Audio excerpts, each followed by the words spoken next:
Bonjour à toutes et à tous, soyez les bienvenus à l'Université virtuelle africaine de développement. Comme vous le savez, l'Université virtuelle africaine de développement a quatre thématiques.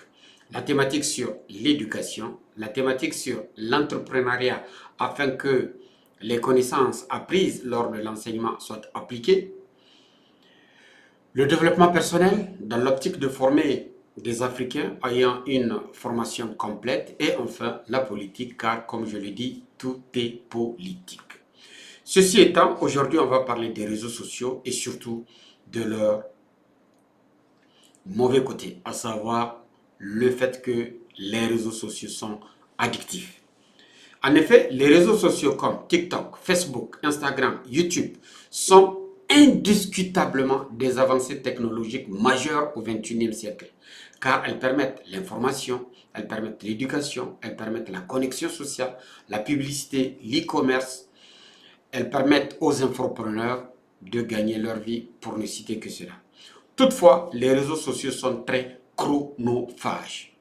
Vous décidez de jeter juste un coup d'œil sur votre smartphone et puis vous voilà en train de scroller durant 2 heures, 3 heures. Si bien que, en fin de journée, lorsque vous faites le bilan de vos activités, vous vous rendez compte que vous êtes pratiquement improductif. Vous prenez l'engagement que demain, vous allez bien gérer votre temps. Mais hélas, rebelote, vous allez vous retrouver dans le même cercle vicieux. Tel un addictif qui ne peut plus se passer de son dealer qui lui offre régulièrement sa cam. Eh bien, cette vidéo explique le mécanisme par lequel les réseaux sociaux nous rendent addictifs. Pour cela, on va parler d'un neuromédiateur qui est la dopamine. La dopamine est un neuromédiateur qui joue un rôle crucial dans le fonctionnement du cerveau. Elle est sécrétée par certaines cellules nerveuses appelées les neurones dopaminergiques. La dopamine est souvent aussi appelée l'hormone du plaisir. C'est ainsi qu'elle est libérée en réponse à des expériences qui sont agréables, telles que le fait de manger un plat que vous appréciez, le fait d'écouter de la musique ou bien le fait de faire des relations, des rapports sexuels pour ne citer que cela. Donc, la dopamine est impliquée dans la régulation de la motivation, elle est impliquée dans la régulation de la récompense, elle est impliquée dans la régulation du plaisir. Eh bien, les réseaux sociaux comme TikTok, comme Facebook, comme YouTube, comme Instagram stimulent la libération de la dopamine par le cerveau. C'est ce qui explique le fait que les gens passent du temps et du temps et encore du temps à scroller sur les réseaux sociaux. Dans ce mécanisme, il faut parler de 5 éléments fondamentaux. Un, la récompense instantanée. En effet, les réseaux sociaux sont conçus pour fournir des récompenses instantanées avec des mécanismes comme les likes, comme les j'aime, comme les commentaires, qui activent la libération de la dopamine par le cerveau. Et cela crée une sensation de plaisir, une sensation de satisfaction. Le deuxième élément, c'est la boucle de la rétroaction.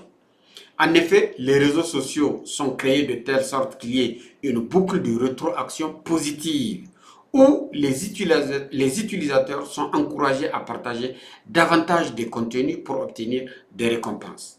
Cela peut entraîner une dépendance, je dis bien une dépendance, car le cerveau est constamment à la recherche de la prochaine dose de dopamine. Eh bien voilà. Voilà le piège dans lequel les gens tombent. Ensuite, il faut parler de la personnalisation.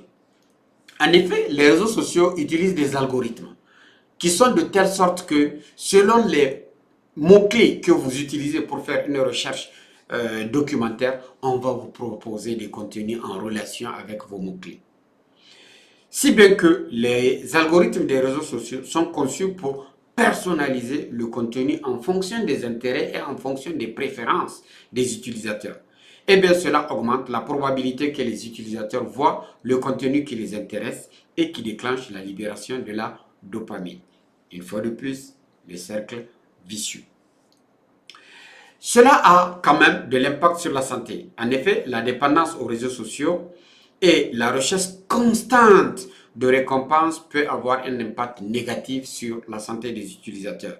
Et parmi ces impacts négatifs, on peut dire qu'il y a l'anxiété, la dépression, la solitude.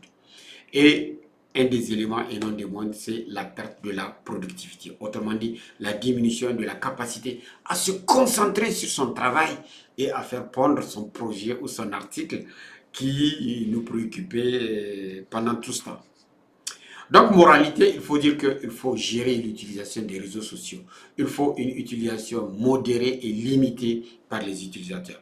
Il faudrait aussi et surtout chercher des contenus qui sont inspirants, des contenus qui sont éducatifs, des contenus qui sont utiles, des contenus qui nous font avancer et qui nous rapprochent chaque jour de nos objectifs.